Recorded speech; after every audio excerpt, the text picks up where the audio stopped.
Hi hello welcome back to my channel. മറ്റൊരു സ്റ്റോറിയിലേക്ക് എല്ലാവർക്കും സ്വാഗതം. അങ്ങനെ നയനെ നവ്യയും കൂടി അവിടെ മുറിയിൽ ഇങ്ങനെ അരിച്ചു പെറുക്കിക്കൊണ്ടിരിക്കുകയാണ് കേട്ടോ. അനാമികയുടെ മുറിയിൽ അത് കഴിഞ്ഞ വീഡിയോയിൽ നമ്മൾ പറഞ്ഞിട്ടുണ്ടായിരുന്നു. അപ്പോൾ അവിടെ നിന്നൊക്കെ തെളിവ് കിട്ടുന്നുണ്ട്. അത് എന്താണെന്നുള്ളത് നമ്മൾ കഴിഞ്ഞ വീഡിയോയിൽ പറഞ്ഞിട്ടുണ്ടായിരുന്നു കേട്ടോ. അപ്പോൾ അതിൻ്റെ സെക്കൻഡ് പാർട്ടാണ് ഈ ഒരു വീഡിയോ അപ്ലോഡ് ചെയ്യുന്നത്. അങ്ങനെ നയനയുടെ പിന്നിൽ വന്നിങ്ങനെ ആൾ തൊടുകയാണ്. ഇത് കണ്ട് ഞെട്ടി നയന തിരിഞ്ഞു നോക്കുമ്പോഴേക്കും മുത്തശ്ശിയായിരിക്കും. മുത്തശ്ശി ചോദിക്കുകയാണ്, എന്താ മക്കളെ നിങ്ങൾ എന്താ ചെയ്യുന്നതെന്ന് ചോദിക്കുന്നുണ്ട്. മുത്തശ്ശി നോക്കുമ്പം കട്ടിൽ നിറയെ ഇങ്ങനെ സ്വർണ്ണം എടുത്തിട്ടിരിക്കുകയാണ്. മുത്തശ്ശി ആദ്യം ഒന്ന് ഞെട്ടി നിൽക്കാണ് കേട്ടോ. എന്താ നയന, എന്താ നവ്യയെ കാണിക്കുന്നേ? ഇത് അനാമികയുടെ മുറിയില്ലേ, അവിടെ കയറി നിങ്ങൾ എന്തെങ്കിലും സ്വർണ്ണമൊക്കെ എടുത്തേ, നിങ്ങൾ എന്താ കാണിക്കുന്നേ എന്ന് ചോദിക്കാണ്. അത് മുത്തശ്ശി, ഞാനൊരു കാര്യം പറയാം, മുത്തശ്ശി ഞങ്ങൾ തെറ്റിദ്ധരിക്കരുത്, ഞങ്ങൾ മോഷ്ടിക്കാനെന്ന കാര്യമല്ല. മുത്തശ്ശി ചോദിക്കാണ്, മോഷ്ടിക്കാൻ കരുതല്ലെങ്കിൽ അവരാരും ഇല്ലാത്ത സമയത്ത് നിങ്ങൾ രഹസ്യമായിട്ട് ഈ മുറിക്കകത്തൊന്ന് നോക്കണമെങ്കിൽ പിന്നെ അതിന് അർത്ഥം എന്താ? എല്ലാവരും സംശയിക്കുന്നത് ശരിയാണോ നയന എന്ന് മുത്തശ്ശി ചോദിക്കാണ്. നയന പറയുന്നുണ്ട്, അയ്യോ മുത്തശ്ശി, ഞങ്ങളെ സംശയിക്കല്ലേ, കാര്യം ഞങ്ങൾ പറയാം എന്ന് പറഞ്ഞിട്ട് നയന നവ്യം പറയാണ്, മുത്തശ്ശി വല്യമ്മ കൊടുത്ത സ്വർണം എങ്ങനെ പോയി ഒരു 100 പവൻ എടുത്തുണ്ടെന്ന് മുത്തശ്ശിക്ക് തന്നെ അറിയാലോ. അത് കൂടാതെ അവൾ ഇട്ടുകൊണ്ട് വന്ന 101 പവന്റെ സ്വർണം, പിന്നെ ജാനകി ചെറിയമ്മ കൊടുത്തത്, അങ്ങനെ എല്ലാം കൂടി എങ്ങനെ പോലും ഒരു 200 പവന്റെ സ്വർണം ഉറപ്പായിട്ടും കാണും. വല്യമ്മയുടെ ഏറ്റക്കുറച്ചിലുണ്ടായാലും 200 പവൻ ഉറപ്പ് സ്വർണ്ണ. അതിനുശേഷം അവൾ 40 പവനുള്ള സ്വർണം ലോക്കറി വെച്ചെന്നല്ലേ പറഞ്ഞത്. മിച്ചം പോയിട്ട് 160 പവന്റെ സ്വർണം കാണണം. അങ്ങനെ നോക്കുമ്പോൾ ദാ നോക്കിക്കേ, ഇവളുടെ ഇത്രയും സ്വർണം ഞങ്ങൾ ഈ അലമാരിക്കകത്ത് അരിച്ചു പെറുക്കി നോക്കിയെടുത്താ ആകെപ്പാടെ ഇത്രയും സ്വർണ്ണമുള്ളൂ. അമ്മ എന്നെ നോക്കി, മുത്തശ്ശി നോക്കിക്കേ, 160 പവന്റെ സ്വർണം കാണുന്നിടത്ത് ആകെപ്പാട് 30-40 പവന്റെ സ്വർണം മാത്രമേ ഉള്ളൂ. ബാക്കി സ്വർണം എവിടെ പോയി മുത്തശ്ശി? അതാണ് ഞങ്ങളുടെ സംശയം. ഞങ്ങളുടെ സംശയം തീർക്കാനും അവൾക്കെതിരെ എന്തെങ്കിലും തെളിവ് കിട്ടണമെന്ന് നോക്കാൻ വേണ്ടി ഞങ്ങൾ ഇങ്ങോട്ടേക്ക് വന്നത്. അവൾക്കെതിരെ തെളിവോ? അതെന്തിനാ അവൾക്കെതിരെ തെളിവ് കണ്ടുപിടിക്കുന്നേ? അതിന് അവളെന്താ ചെയ്തേ? നയനെ പറയുന്നുണ്ട്, മുത്തശ്ശി ഇപ്പൊ തന്നെ ഇവിടുന്ന് ഏകദേശം 100 പവന്റെ സ്വർണത്തോളം കാണാനില്ല. അന്ന് അനാമികയുടെ എൻ്റെ അമ്മായിമ്മ കൊടുത്ത സ്വർണം കാണാനില്ലെന്ന് പറഞ്ഞിട്ട് ഇവിടെ ഉണ്ടായ ഭൂകമ്പമൊക്കെ മുത്തശ്ശി ഓർക്കുന്നുണ്ടല്ലോ. ആ സമയത്ത് ആ ഒരു സ്വർണം ഇവള് വീട്ടിലേക്ക് ഇട്ടിട്ട് പോയതാണ്, അല്ലെങ്കിൽ അവർ ഞങ്ങളെ കൊടുക്കാനായിട്ട് മാറ്റിച്ചതാണെങ്കിൽ പോലും അവരത് വിൽക്കേണ്ട കാര്യമില്ലല്ലോ. വിറ്റ സ്വർണം ആദിശേട്ടൻ്റെ കയ്യിലേക്ക് ഇട്ടുകയും കൂടി ചെയ്തതാ. ആദിശേട്ടന് അതിന്റെ ഫോട്ടോസും അതിന്റെ കാര്യങ്ങളും ഡീറ്റെയിൽസും കൊണ്ട് പറഞ്ഞതാ. അന്ന് ആ മാല മോഷിച്ചോണ്ട് പോയവന്മാരെ ഒരു ദിവസം കടയിൽ വെച്ച് ഞങ്ങൾ കണ്ടിരുന്നു. അവന്മാരെ ഫോളോ ചെയ്ത് പിടിക്കാൻ ശ്രമിച്ചപ്പം അവന്മാർ രക്ഷപ്പെട്ട് കളഞ്ഞു. എന്തായാലും ഞങ്ങൾക്ക് ഉറപ്പാ അത് മുത്തശ്ശിയുടെ മാല തന്നെയാ എന്ന് പറയുന്നുണ്ട്. അങ്ങനെയാണെങ്കിൽ ദാ അമ്മ മുത്തശ്ശി ഒന്ന് നോക്കിക്കേ, അന്ന് ദേവേനി വല്യമ്മ മുത്തശ്ശിയാണല്ലോ ദേവേനി അമ്മയ്ക്ക് ആ സ്വർണ്ണമൊക്കെ കൊടുത്തത്. അങ്ങനെയാണെങ്കിൽ ആ സ്വർണ്ണമൊക്കെ ഇവിടെ കാണണ്ടല്ലേ? മുത്തശ്ശി നോക്കിക്കേ, അന്ന് കൊടുത്ത സ്വർണ്ണമൊക്കെ ഈ കൂട്ടത്തിലുണ്ടോന്ന്. അങ്ങനെ മുത്തശ്ശി എല്ലാം നോക്കുന്നുണ്ട്. ഇല്ല മോളെ, ഇതെല്ലാം പുതിയ സ്വർണ്ണമല്ലേ, ഞാന് ദേവേനിക്ക് കൊടുത്തത് മോള് പറഞ്ഞതുപോലെ ഏകദേശം 80 പവനുള്ള സ്വർണ്ണം കാണും. ആ സ്വർണം അതേപോലെ തന്നെയാ ദേവേനി അനാമിക്ക് കൊടുത്തത്. അതില് ആ മാല പോയിട്ട് വേറൊന്നും കാണുന്നില്ലെന്ന് പറയുന്നുണ്ട്. നവ്യ പറയുന്നുണ്ട്, അവള് പറഞ്ഞത് ഞാൻ കേട്ടതാ, അവളുടെ സ്വർണത്തില് ഏകദേശം 40 പവനാ കൊണ്ട് ലോക്കറി വെച്ചത്, അല്ലാതെ വല്യമ്മ കൊടുത്ത സ്വർണ്ണം അല്ല.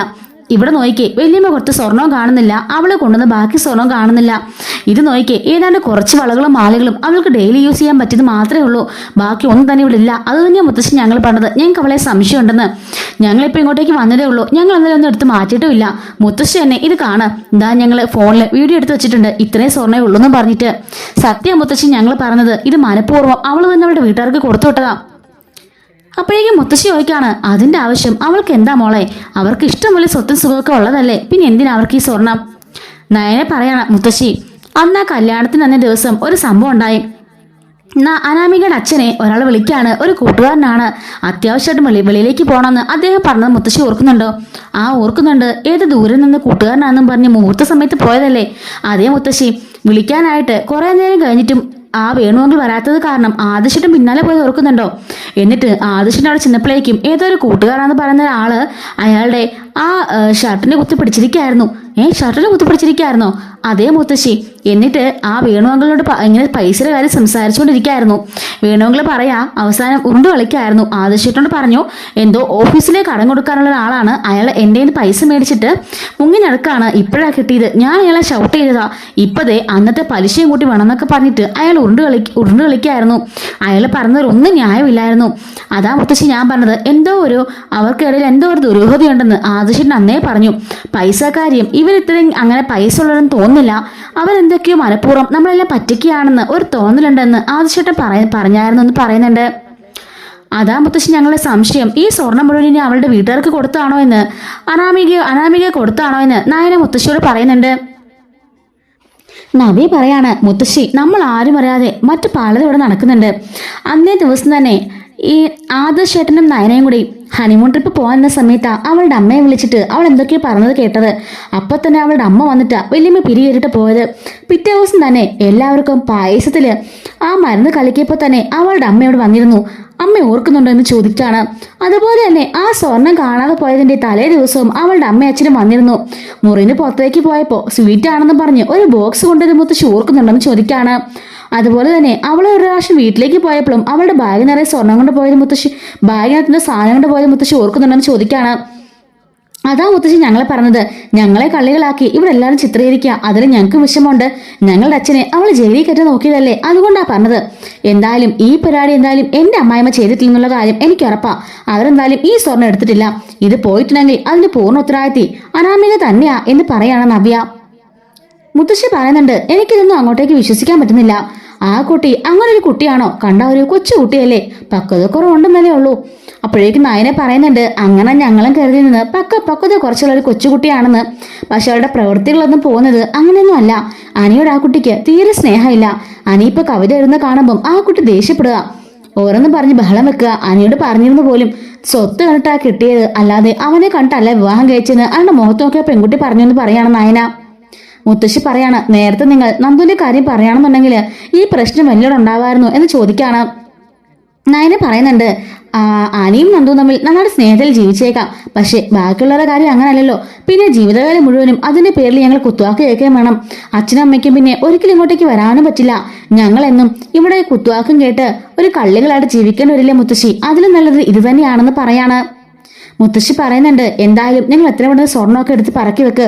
ആ കുട്ടിയങ്ങൾ ഇപ്പൊ കയറി വന്നാലോ, അല്ലെങ്കിൽ നിങ്ങളുടെ അമ്മായിമാര് കയറി വന്നാലും മതി നിങ്ങളെ കള്ളിയാക്കാന്. ഞാൻ കേട്ടിട്ടുണ്ടെന്ന പോലെയും ഞാൻ വിശ്വസിച്ച പോലെയും അവരൊന്നും വിശ്വസിക്കണമെന്നില്ലെന്ന് പറയുന്നുണ്ട്. നവി പറയാണ്, അതേ മുത്തശ്ശി, ഞങ്ങൾ എന്നാലും ഒന്നും പറയാനോ ഒന്നും ചെയ്യാനോ ഒന്നും പോകുന്നില്ല. മുത്തശ്ശി കണ്ടോ, ഇത്രയും സ്വർണ്ണേ ഉള്ളെങ്കിൽ ഞങ്ങൾ എന്തെങ്കിലും എടുത്തിട്ടുണ്ടെങ്കിൽ അവള് വന്നുടനെ കിടന്ന് ബഹളം വെക്കുമല്ലോ. അതല്ലാതിരിക്കുകയാണെങ്കിൽ ഞങ്ങൾ സ്വർണ്ണം എടുത്തിട്ടില്ലെന്ന് മുത്തശ്ശിക്ക് വിശ്വസിക്കാനും ചോദിക്കാണ്. മുത്തശ്ശി പറയാണ്, നയനമോളെയും നവിമോളെയും എനിക്ക് വിശ്വാസക്കുറവൊന്നുമില്ല. ഞാൻ അങ്ങനെയല്ല ഉദ്ദേശിച്ചത്. അല്ല മുത്തശ്ശി, ഞങ്ങളും പറഞ്ഞതാ. കണ്ടല്ലോ മുത്തശ്ശി, ഇത്രയും സ്വർണ്ണ ആകെപ്പാടേ ഉള്ളൂ. ഞാൻ എന്റെ വീഡിയോ എടുത്ത് വെച്ചിട്ടുണ്ട്. ഇനി എപ്പോഴെങ്കിലും ഒരു അവസരം കിട്ടിയാൽ നമുക്ക് ഒന്നുകൂടെ ചെക്ക് ചെയ്യണം. അന്ന് ഞങ്ങൾ മുത്തശ്ശിനെയും കൂട്ടാം. അവരുടെ അമ്മയും അച്ഛനും ഒന്ന് വന്നിട്ട് പോട്ടെ, അതിനുശേഷം നമുക്ക് ചെക്ക് ചെയ്യാം ഈ സ്വർണം തന്നെ ഇവിടെ ഉണ്ടോ എന്ന്. അപ്പം അറിയാലോ ആരാ കള്ളീന്ന്. മുത്തശ്ശി പറയണ, ശരി ശരി, എന്തായാലും നിങ്ങൾ വേഗം ഇങ്ങോട്ടേക്ക് ഇറങ്ങിക്കേ, എനിക്ക് പേടിയാവുന്നെന്ന് പറയണം മുത്തശ്ശി. അങ്ങനെ ആ സ്വർണ്ണം എല്ലാം അതേപടി തന്നെ നവ്യ നയനെ എടുത്ത് അലമാരിക്കകത്ത് വെക്കുന്നുണ്ട്. അങ്ങനെ ആ മുറിയും പൂട്ടി നവ്യ നയന അവിടെ നിന്ന് ഇറങ്ങി വരികയാണ്. മുത്തശ്ശി പറയുന്നുണ്ട്, എന്തായാലും ഈ കാര്യം നമ്മൾ മൂന്നിലും മറ്റാരും അറിയണ്ട. പിന്നെ അദ്ദേഹത്തിനോട് ഞാൻ പറയും, അദ്ദേഹത്തിന് പറയാതെ എനിക്ക് ജീവിതത്തിൽ ഒരു രഹസ്യമില്ല എന്ന് പറയുന്നുണ്ട്. അതുകൊണ്ട് ഞാൻ അത് പറഞ്ഞിരിക്കും. ഇനി ബാക്കി എന്ന് വെച്ചാൽ അദ്ദേഹം നോക്കട്ടെ എന്ന് പറയാണ്. എന്തായാലും മുത്തശ്ശനോട് പറയണ്ട മുത്തശ്ശി, വേറൊന്നും കൊണ്ടല്ല. അവൾ ഇങ്ങനെ ഒരു കള്ളിയാണെന്നൊക്കെ അറിഞ്ഞാൽ മുത്തശ്ശനെ സഹിക്കാൻ കഴിയില്ല. മുത്തശ്ശൻ അസുഖമുള്ളതല്ലേ എന്ന് ചോദിക്കാണ്. അതൊന്നും സാരമില്ല, മുത്തശ്ശൻ എല്ലാം അറിഞ്ഞിരിക്കണം എന്ന് പറയുന്നുണ്ട് കേട്ടോ നായന. സോറി മുത്തശ്ശി. അങ്ങനെ മുത്തശ്ശി പോയിട്ട് മുത്തശ്ശനോട് പറഞ്ഞൊരു സീനുണ്ട് കേട്ടോ. അപ്പം നമ്മുടെ മുത്തശ്ശന് മനസ്സിലാവാണ് അനാമികയാണ് ശരിക്കുള്ള കള്ളിയെന്ന്. അത് എങ്ങനെയാണെന്നുള്ളത് നമുക്ക് അടുത്ത വീഡിയോയിൽ ചർച്ച ചെയ്യാം കേട്ടോ. മിസ്സാതിരിക്കാൻ ചാനൽ സബ്സ്ക്രൈബ് സപ്പോർട്ട് ചെയ്യണേ. Thanks for watching.